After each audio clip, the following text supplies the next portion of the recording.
It might, but it maybe be a hard one to collect on. If you said, hey, look, I've got this going on, I need to go, and I they mean, if won't somebody let you. else got it though, other employees started getting it. Communicable, probably not. I would say if it's a spreadable illness like the flu that goes around, probably not. It has to be a direct result of working conditions, as I understand it.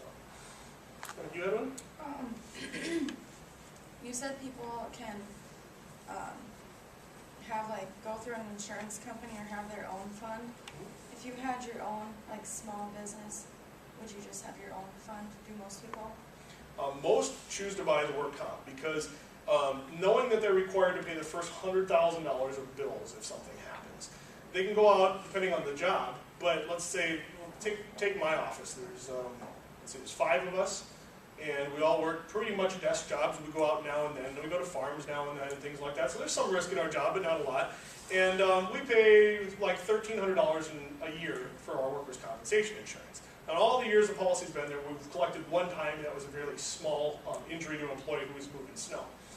So if we look at that expense, paying that $1,300 a year for the whole history of our policy, the risk of paying the first $100,000 if some employee, even some total idiot, gets hurt, is too much to most small businesses. It tends to be large businesses that self-insure, because if they're looking at paying $500,000 a year in premium, then they say, well, we'll gamble on it the first year, and we're going to take the money we would have paid in premium and set it aside. And so they do that. And if they have a good year, they look at it and go, this is working out pretty good. Next year, instead of paying $500,000 in premium, maybe we'll set $400,000 aside in case something happens. Now, they've got a lot of employees working in a high-risk industry.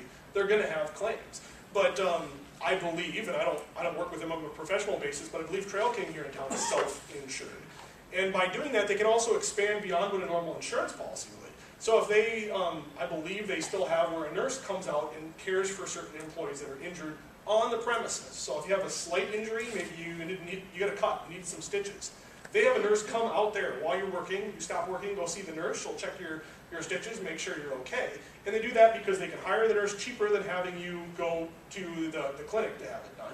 And they don't lose as much production time. So they're looking at the whole dollars and cents of it. Some large factory employers run medical clinics on the campus that they pay for because they know not for everything. I mean, not like we're going to do orthopedic surgery or brain surgery, but for the run-of-the-mill injuries, having a doctor right there is less expensive than having these people leave, travel, go see an outside doctor so they take care of that stuff themselves as part of their work comp funding.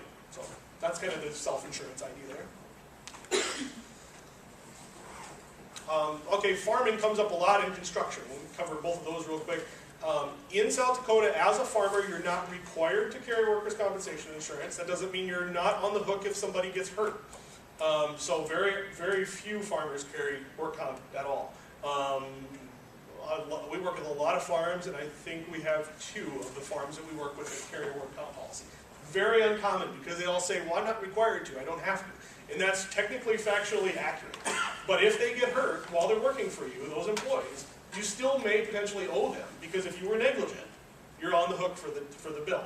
So they're driving a vehicle that you knew had a loose tire on it. The tire falls off and they wreck the car. You owe. It's a big concern for farmers. A lot of times they don't even know that that's going to come up until something happens. They always think, oh, well, I don't have to have it. That's true. But that doesn't mean you don't owe if something happens as a result of faulty equipment, unsafe equipment, things you should have known about, things you could have prevented. Guided hunting is another one we see quite a bit. Normally it's a farm operation who chooses to, well, we take these guys who helped us combine, and now we guide some guys while they go out pheasant hunting. If somebody gets shot, you're probably on the hook for the bill. So it's a matter of whether you want to give up some of your money to an insurance company to take that risk or not. But by state law, you're not required to as a farmer.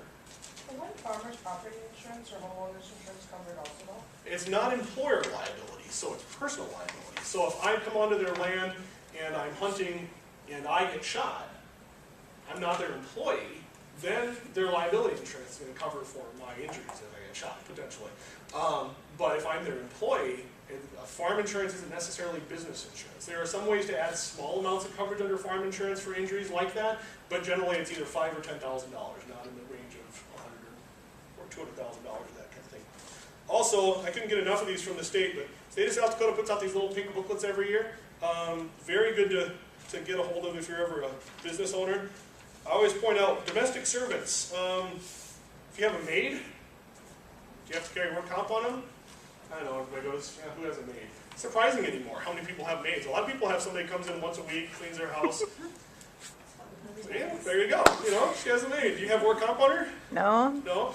Okay, so if they work for somebody else, they're their employee. So if you hire Joe Blow's cleaning business, and they send Jane Doe in to clean, she's his employee, it's his problem, not yours.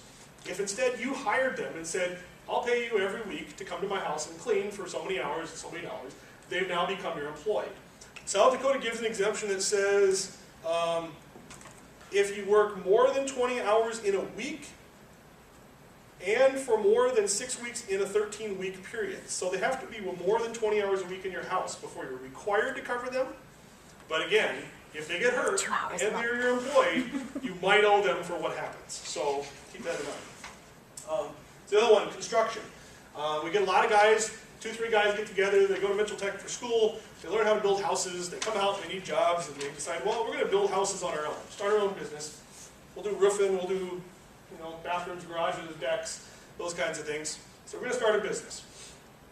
Very often when they find out that, like I said, for roofing, you're going to pay about $15 100 for employees, these guys will get together and decide, okay, we'll own the business all together. Well, if you're all business owners, you don't have to cover yourselves. You only have to cover employees. So as business owners, no problem. The other thing that we see very often is that one guy gets a job. Build me a house. I'll pay you for it. He says, God, this is great. I'm going to make all this money. I can't do it myself, so I'm going to hire my friend who needs a little work. So he becomes my employee. And once they find out they're going to pay $15 100, 15% of their payroll for work comp, they're trying to find a way around the system. So they say, instead of hiring you as an employee, I'm going to hire you as a subcontractor.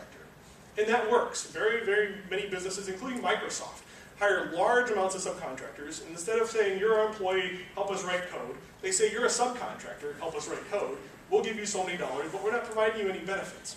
It can work. There's also been a lot of lawsuits about that, because very often when the employee does get hurt, when the subcontractor gets hurt, at that time when they start getting the bills, they say, wait a minute, I think I was your employee, and I think I can prove it. So go to court, and it all kind of comes down to, this is far beyond my area, but this is tax law. If the IRS says they were your employee, they were your employee, and you're on the hook for their bills. So a lot of that comes into, were you withholding money for Social Security and Medicare, then they're your employee. If you dictated their hours, they're probably your employee. So if they had to be here from 8 to 5, they're probably your employee. If you dictated how they do the job, they're probably your employee. So if you hire a subcontractor to do stuff for you, you have to say, I'll give you X number of dollars, do this, do it in your own way, however it works for you, and here's your deadline. And then back off. And then they're your subcontractor. But once you start dictating, and you're going to do it this way, between these hours, and here's what I expect, at some point, they start to rule, these people are your employees, and if they get hurt, again, you could be on the hook. And it's not that the insurance company cares all that much, because if you don't have a policy, they're not paying the claim. But your pocketbook could get hurt significantly if you don't have the right coverages in place. So, any other questions there?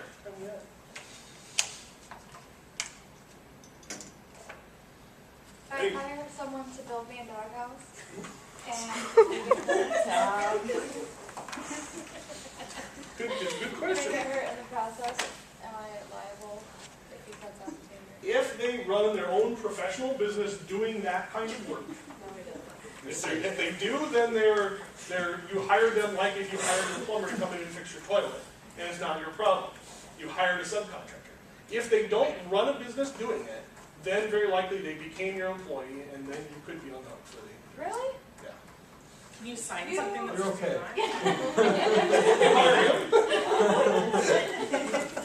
You're gonna build a doghouse?